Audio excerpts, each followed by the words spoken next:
her father, Dan, had been on television very stoic, very calm, very trusting in the police this entire time.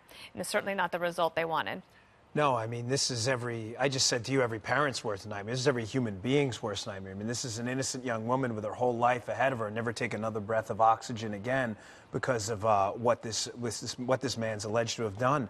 But I think here, early in the case, there was a clue here that said to me that this guy may have been a suspect earlier than the police let on. And obviously, they owe us nothing. They owe the investigation everything. But remember early on in the case where they said there may be some miscommunication here. Someone may have interacted with her, and yes, they may have assumed something. That says to me that they may have suspected this person early on and suspected it was a kidnapping, and she may have still been alive. Because they're very strategic in their public communications through surrogates, in that case, one of the family members. So he may have been a suspect very early in the case. Dagan, your comment.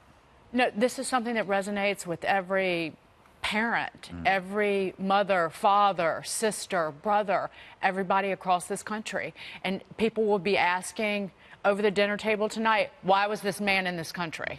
Why was this man, and why are we still asking this question after Kate Steinle? And with the rhetoric from the left of we need to get rid of ICE, Immigrations and Customs Enforcement, that we need to get rid of this critical law enforcement unit within the federal government. That's what people are going to be talking about, because rather than two bad white-collar criminals, quite frankly.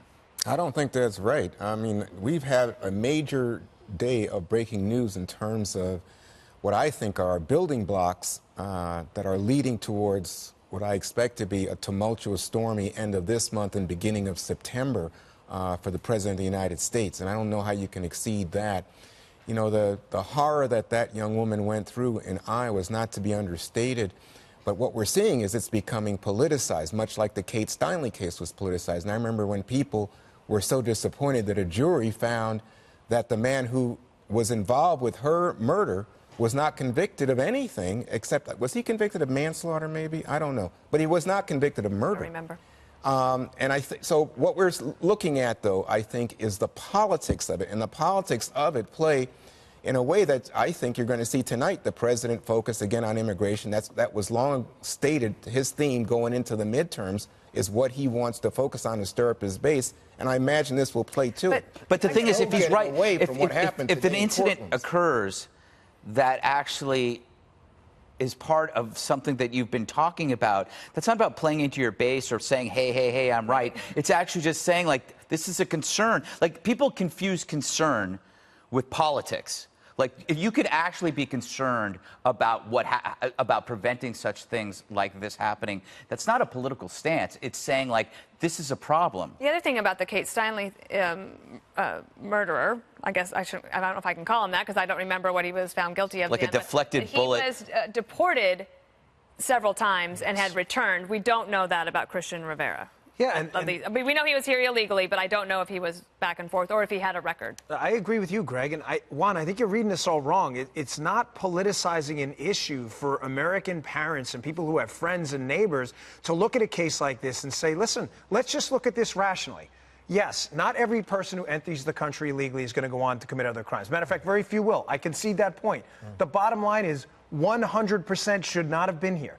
And if they weren't here, this woman, if the allegations are true, would be alive. That's not irrational or unreasonable. And it's certainly not politics for someone to see that in Donald Trump as being an advocate for their cause, saying, listen, we've got to get control. And I'll push back. I sit here and listen to that, listen to Matt Finn talk about Mollie Tibbetts, and tears well up in my eyes. It is unavoidable. And you know what? Those tears aren't red or blue, Juan. They're from the heart. And that's what I mean. It's from the heart and the gut. So I don't think I don't think that you can call it politicization and saying that people will be more torn apart by this than Michael Cohen's guilty plea. I think there's plenty of room for people to have that.